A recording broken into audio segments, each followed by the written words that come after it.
Ultimate Hulk's harem. The Ultimate Universe is famous for taking classic Marvel characters and pushing them into darker, stranger directions. But even in a world full of twisted versions of heroes, Ultimate Hulk stands out as one of the most controversial. This Hulk is unstable, violent, unpredictable, and honestly feels more like a villain than a hero. And his worst moments go way beyond smashing buildings or fighting other superheroes. In this universe, Bruce Banner is a deeply insecure man who transforms into the Hulk for the wrong reasons: jealousy, anger, and emotional breakdowns. His rampages are massive disasters, causing thousands of casualties across several countries. Nick Fury even reaches the point of hiring Wolverine to track him down and end the threat permanently, which tells you how far Ultimate Hulk had fallen from the heroic version fans are used to. But the storyline takes an even stranger turn when Wolverine finally finds him hiding in Tibet. Something is immediately off. The entire area seems to be missing its women. None of the locals will talk, and everything feels wrong. When Logan finally discovers Hulk's location in a mountain cave, he walks into the Hulk surrounded by a large group of women who clearly weren't there by choice. This moment crossed the line even for the Ultimate Universe. Hulk being violent or destructive makes sense. That's part of his character. But the situation didn't feel connected to anything we knew about him. It came out of nowhere, wasn't built up through character development, and didn't add anything meaningful to the story. It felt like shock value for the sake of shock value. What makes it worse is that the comic never really addresses the moral weight of what happened. There's no follow-up, no consequences, and no real explanation for why the writers chose to portray Hulk this way. It's just an uncomfortable scene left hanging in the middle of an already chaotic storyline.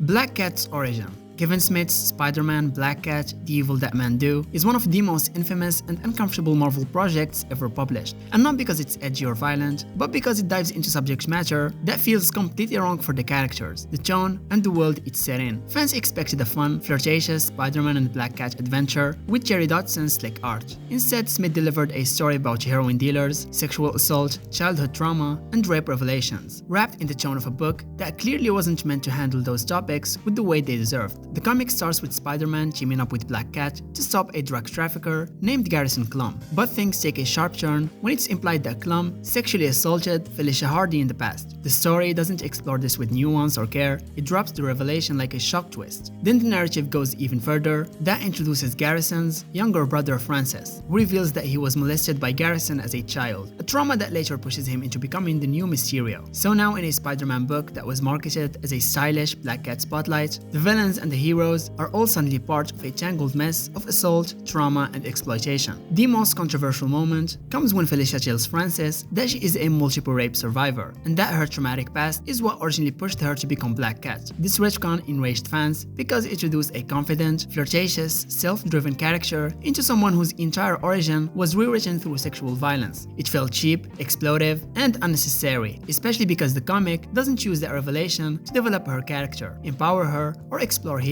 To make matters worse, the male survivor of abuse becomes a goofy supervillain by the end, which comes off as unintentionally cruel and tone deaf. Trauma here is used more as a plot twist than a meaningful part of the story. By the end, The Evil That Man Do feels like a story that didn't understand its own tone. It tried to be serious and edgy, but it didn't give the characters, the audience, or the subject matter the respect they deserved. Spider-Woman Issue 1 cover. When people talk about inappropriate Marvel moments, the Spider-Woman Issue 1 variant cover is always near the top of the list. This wasn't an issue about the story or the writing, it was about a single image that went viral for all the wrong reasons. At the time, Jessica Drew was getting a fresh new start, and fans were excited to see her solo series. Until they saw the cover, Marvel chose to promote it. That's when things went off the rails. The variant was drawn by Milo Manara, a well-known artist famous for his erotic illustrations. Marvel probably thought bringing him in would give the launch some artistic flair, but instead it created a storm. The pose he chose for Spider-Woman didn't look athletic or heroic. It looked like something completely unrelated to superhero comics. The anatomy in the drawing was one of the biggest issues. Spider-Woman was bent in a way that didn't look physically possible, especially for someone wearing a skin-tight suit. Her entire body looked exaggerated just for the sake of making the image more sexualized, and it clashed hard with the tone Marvel was trying to set for the character. People weren't talking about her story, her personality, or the new direction. They were only talking about that pose. Critics, artists, fans, and even other creators called the cover out for objectifying Jessica Drew in a way that just didn't feel respectful or modern. Marvel had spent years trying to push female heroes into the spotlight as real, complex characters, and then this cover dropped and instantly felt like a step backward. It overshadowed the entire launch and turned Spider-Woman into an internet meme for weeks. Marvel eventually pulled back and censored the image, but by then the damage was done. Tony Stark alcoholism.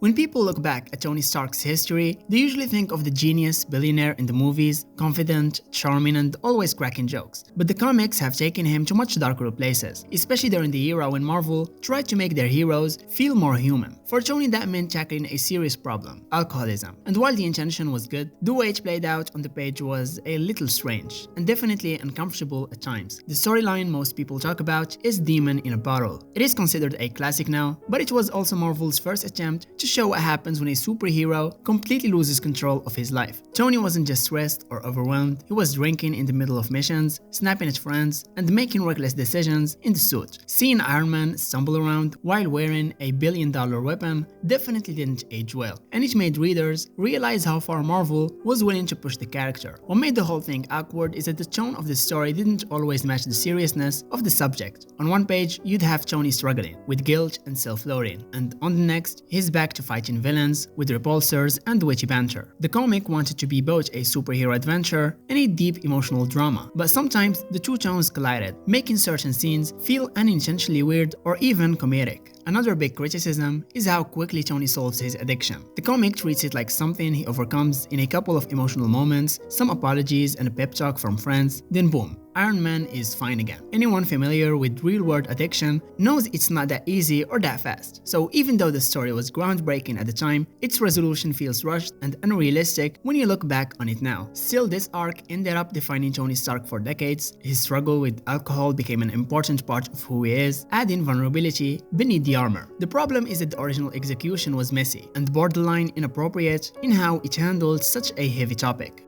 Sexy Aunt May. Most people think of Aunt May as the sweet, supportive, slightly fragile woman who raised Peter Parker, so it always surprises new fans to learn that Marvel once tried to reinvent her as a young, flirtatious romance comic lead. This happened in a series called Trouble, written by Mark Millar, which was meant to revive Marvel's old-school teen romance genre. Instead of feeling nostalgic or fun, the book immediately raised eyebrows because the main characters just happened to share the names May, Mary, Ben, and Richard. Marvel insisted it wasn't a Spider-Man prequel, but fans weren't buying it. Right from the start, Trouble felt off. The story centers on these teenage versions of Peter Parker's family, and they are written in a way that feels totally disconnected from the respectful, warm tone we usually associate with them. May, in particular, is portrayed as outgoing, impulsive, and very much the wild friend of the group. That might have worked if Marvel hadn't hinted so strongly that this May was supposed to be the Aunt May, which clashed with everything readers knew about her. The biggest twist, and the one that made fans truly furious, is that May gets pregnant. Instead of owning up to it, her friend Mary agrees to pretend she is the mother, and the baby is named Peter. Even though Marvel never officially confirmed this was meant to be Spider-Man's secret origin, the implication was so heavy that readers felt like the book was rewriting one of Marvel's most iconic characters in a way that didn't respect the original history at all. To make things weirder, the story includes romantic scenes between May and Richard Parker, which felt unnecessary and frankly uncomfortable for fans who grew up with the classic Spider-Man family dynamic. Nobody was asking for a teen drama version of Peter's parents and aunt, especially one that tried to be edgy and scandalous rather than heartfelt. Because of all this backlash, Trouble quietly disappeared. Marvel has never reprinted it, never referenced it, and basically pretends it never happened. The whole Sexy Aunt May era is remembered today as one of Marvel's strangest experiments, a moment where they tried something widely different and it just didn't land with anyone. It's become a cult oddity for readers who enjoy bizarre deep cuts, but for most fans, this is one version of Aunt May they'd rather forget.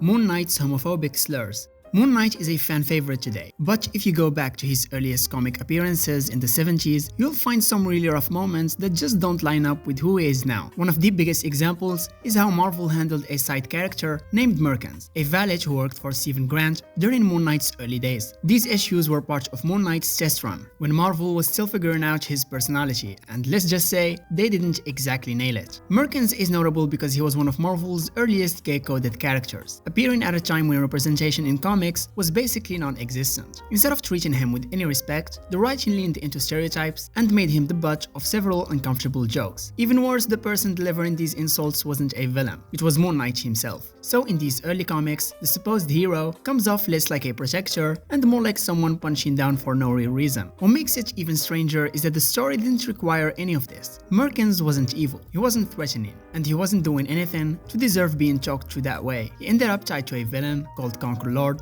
but that doesn't excuse the language used toward him. The slurs and insults were written so casually that it's clear that Marvel didn't think twice about how harmful it was, which is exactly why this storyline feels so out of place today. Looking back now, it's actually shocking that Marvel let a hero speak like that. Moon Knight is complicated, yes, but he's never been written as a hateful person. This wasn't character depth, and it wasn't part of an arc about growth. It was just outdated writing from an era where sensitivity and representation weren't even on the radar. Fans discovering this stuff today usually react the same way, disbelief that someone like Moon Knight, of all characters, was used to deliver lines like that. Thankfully, Marvel completely abandoned this version of Mark Spector. Modern Moon Knight is a far more thoughtful, layered character with struggles rooted in trauma, identity, and mental health, not cheap insults or shock value.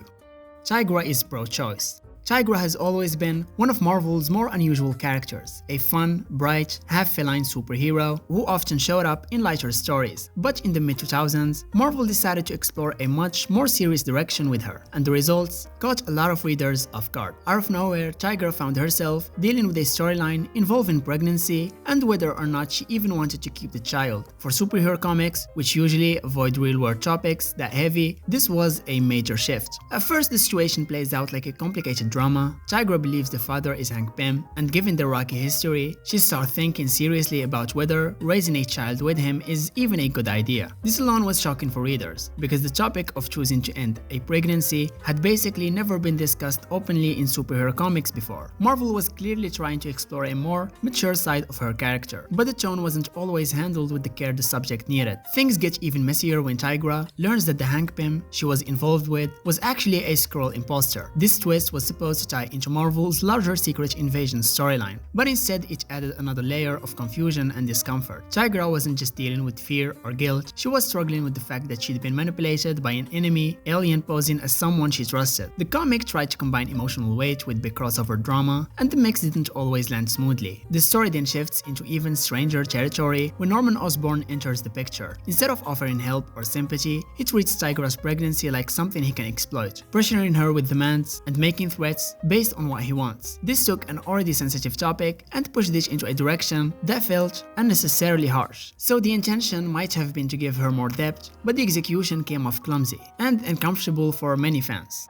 Nightcrawler and the Devil Babies. Nightcrawler is one of the most beloved X-Men, charming, kind, polite, and famously full of fate. That's why the storyline, known as the Draco, shocked so many readers. It tried to answer the mystery of Nightcrawler's origin, but instead delivered one of the most bizarre and widely criticized arcs in X-Men history. This wasn't a cool rewrite or a clever twist, it was a wild, confusing plot that felt completely disconnected from who Nightcrawler is as a character. The story reveals that Nightcrawler's father is Azazel, a demonic-looking mutant who basically functions as a Satan figure within the Marvel universe. That alone wasn't the problem. Comic books are full of demons and cosmic weirdness. The real issue was the explanation for why Azazel existed and what he'd been doing for centuries. According to the storyline, he'd been traveling around the world, fathering dozens of children, all part of a long-term plan to build an army and escape a dimension he was trapped in. This led to what fans jokingly call the Devil Babies. The idea was that Azazel had secretly created groups of mutant children all over Earth, each one sharing some form of Nightcrawler's demonic traits. Instead of feeling dramatic or mythic, it came across as silly and uncomfortable, especially because the story played it with total seriousness. The X-Men basically stumble into a plot about a demon trying to conquer the world by having as many kids as possible, and it just didn't land. To make things worse, the storyline was written during a period when the X-Men comics were leaning heavily into romance and drama, in ways that didn't always blend well with the superhero tone. Fans were already frustrated with awkward relationship plots and strange character choices, so dropping a devil ancestry conspiracy on top of everything else didn't help. So as usual, Marvel quietly moved away from this origin and rarely referenced it again. Nightcrawler remains a fan favorite, but the Devil Babies arc has gone down as one of those X-Men stories that fans agree is better left in the past. Gwen Stacy's affair with Norman Osborn. In The Amazing Spider-Man Sins Past in 2004, Marvel decided to drop a shocking reveal that nobody asked for. Gwen Stacy, Peter Parker's sweet and innocent girlfriend who tragically died the night Gwen Stacy died, apparently had an affair with Norman Osborn, aka the Green Goblin, and she secretly gave birth to his twins. The story tries to explain that Gwen, while visiting Europe, was seduced by Norman back when he was still sane, or as sane as Norman Osborn gets. She supposedly wanted to keep it secret from Peter because she didn't want to hurt him. Years later, the twins, Gabriel and Sarah, return as fully grown adults due to Goblin-enhanced aging, blaming Spider-Man for their mother's death and trying to kill him. Fans instantly hated it. Gwen Stacy had always symbolized innocence and emotional tragedy in Spider-Man's life. Turning her into a woman who hooked up with Peter's worst enemy felt like a betrayal of her entire character. It didn't add emotional depth, it just made readers uncomfortable and confused. Even the logic behind it didn't make sense. Norman was a middle-aged father figure, and Gwen was barely out of high school when they met. Eventually, Marvel realized how bad it looked and quietly retconned the whole thing out of continuity. Later issues and reboots hinted that the twins might have been clones or manipulated memories, anything to erase the idea that Gwen and Norman ever happened. Even the writer, G. Michael Straczynski, reportedly regretted the direction it took but said he was pressured to follow editorial decisions. And even now, Sins Past is one of those infamous WTF Marvel moments that fans love to roast. It's unnecessary and proof that sometimes the wildest plot twists aren't the best ones. Even among all the crazy Spider-Man stories, you've got clones, symbiotes, multiverses, this one still tops the charts for pure cringe.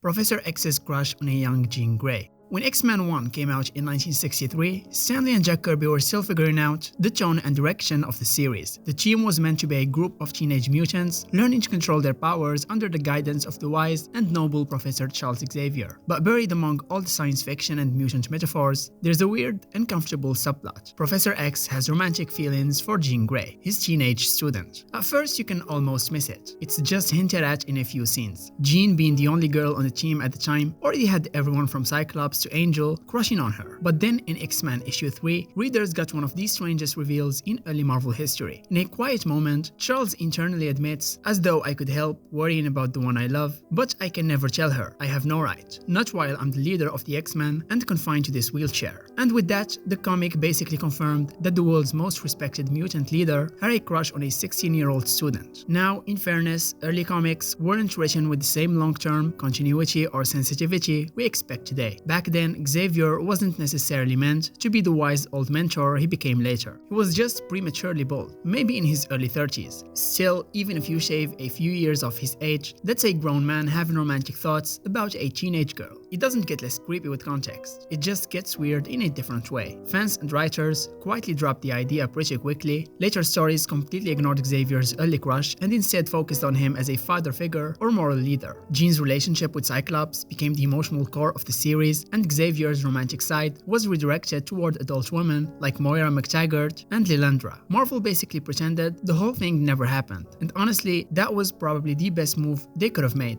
Looking back, it's one of those relics from the awkward early years of superhero comics. Even brilliant creators like Lee and Kirby didn't always think through every subplot. Today, most fans treat it as a bizarre, slightly embarrassing footnote in X-Men history.